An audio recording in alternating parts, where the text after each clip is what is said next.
Boom, boom, chicka boom. Boom, boom, boom, chicka boom. You're supposed to rap. Boom, boom, Welcome to the channel, YT Legends. Check out the ZTL course. Boom, boom, I'm not a rapper. Oh, man. Hit that intro.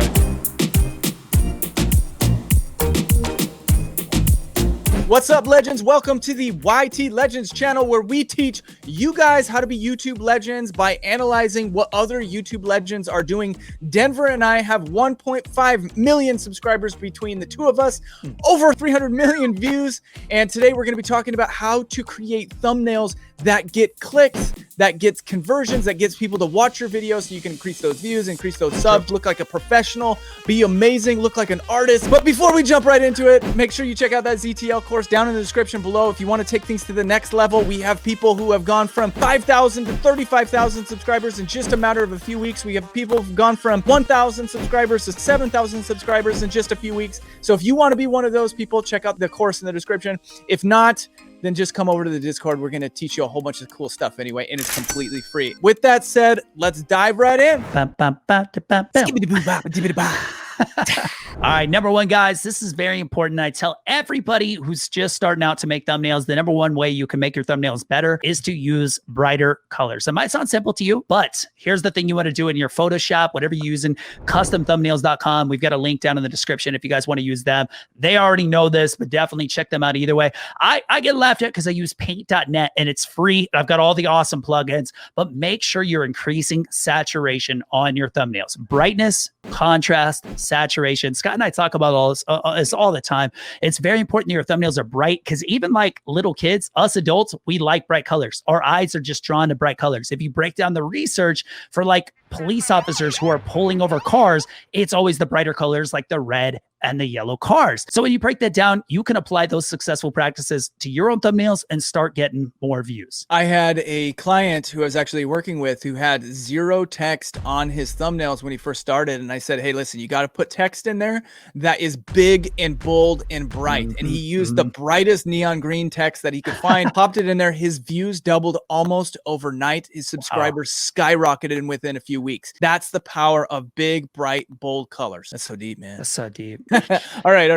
Number two, you got to have strong emotional appeal. Now, typically that's done with big, wide eyes, right? Because the eyes are the window to the soul. So if you show eyes in some type of an emotional form, whether that's an excitement or a lot of energy, or whether that's sad and down, like Denver typically is, then you're going to get more clicks because you're stop the scroll because someone connects with the eyeballs. So make sure to have that strong emotional appeal to your thumbnails. Now, I'm going to say this right now, and you guys can take it and utilize it however you want to, but negative emotion generally works better than positive emotion. Have you found that to be the case, Denver? Yeah. And actually, I think, so Scott taught me this, and I've been using that in my own thumbnails, and not necessarily even my face, right? So you guys, depending on what, Scott, you ready? 3, 2, 1. Niche niche. Ready? Niche. 3, 2, 1. Ready? 3, 2, 1. Niche. Whatever niche you guys are in.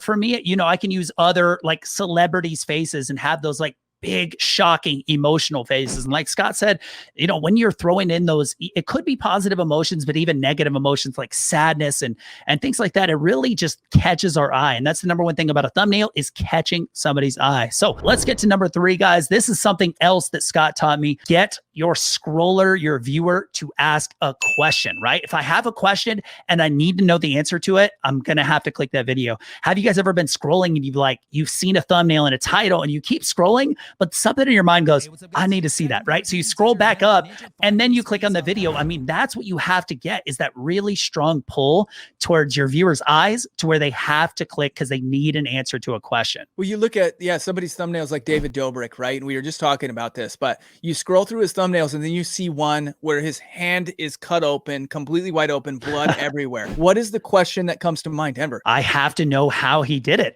Like I have to know.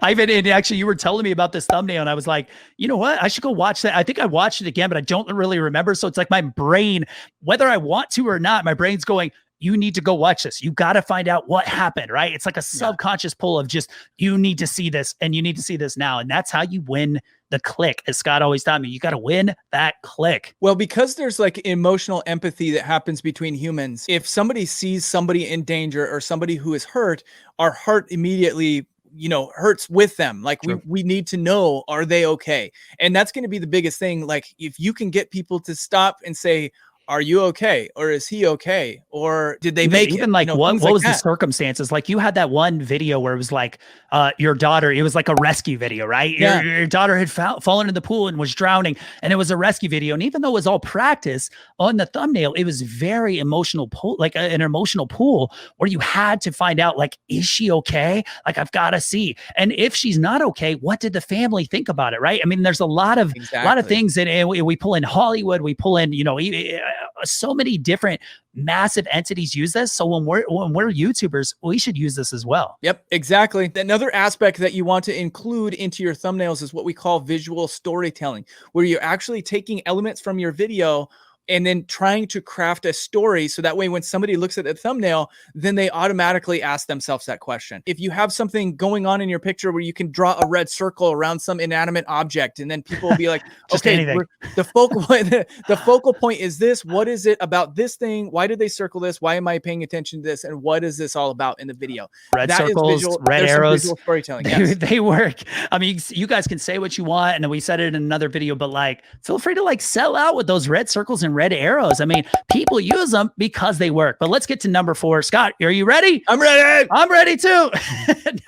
Number 4, guys, keep things simple, right? Only have like 1, 2, maybe 3 components. And there's a lot of big YouTubers that are going to this. There's like one face with like one element going on in the background, and maybe some text, or maybe no text at all. I've actually seen a lot of thumbnails now not use any text at all. It'll just be like a face and like something going in the background with like a red circle, or just, you know, no circle, no arrow at all. But very simple thumbnails. If you try to overdo it, it just gets like too messy, right? Confusing. It's confusing. And this is where I forgot what I was going to say next. You don't know what the focal point is. You get lost in the in all of the objects on the thumbnail.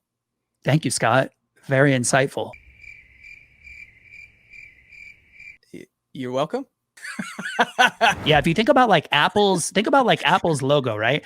Apple's logo is just like a 2D apple, and we just know it, right? Our brain just sees it and we just go, I know what that is. I'm not even a huge Apple fan. I'm PC, like Windows, everything. But like, I know that. It's like my brain subconsciously sees that and goes, I know what that is, right? So we don't want to confuse the people, the people scrolling and looking at our videos and our thumbnails.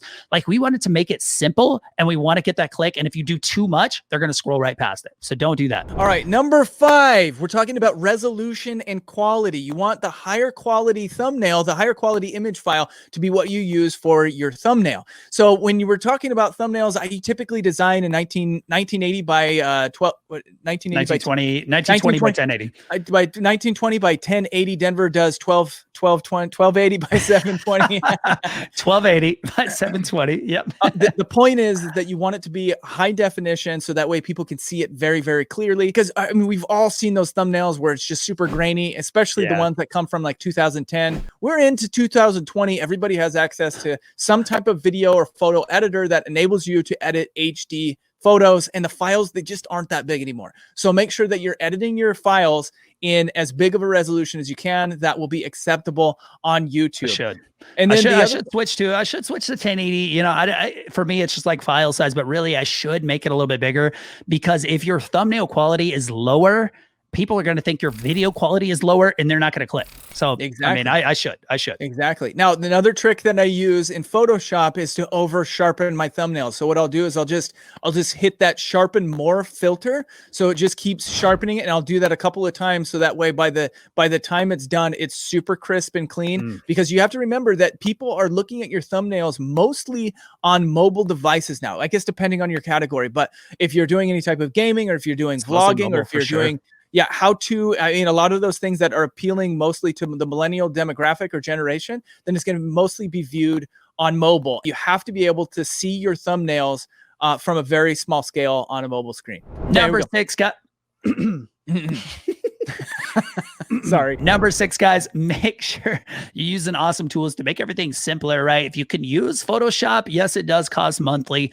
There are free trials available, so you can see if you want to check that out. For me, I use paint.net. It's free. I get free plugin packs, but again, it's not the best system. But if you guys do need to use, just if you don't feel comfortable making your own thumbnails, definitely check out customthumbnails.com. But for the rest of you guys, if you need something to remove the background, let's say you have an image, right? A face that you really like that has like really strong emotion that you really need to get into your thumbnail.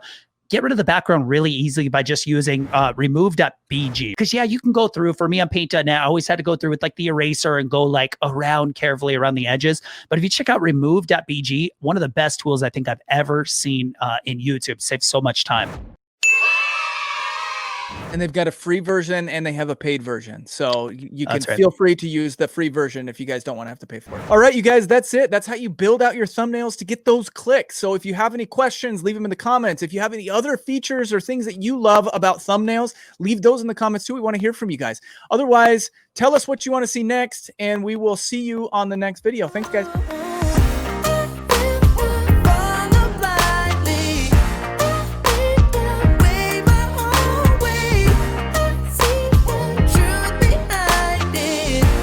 Am I the only one who's not giving up? I'm looking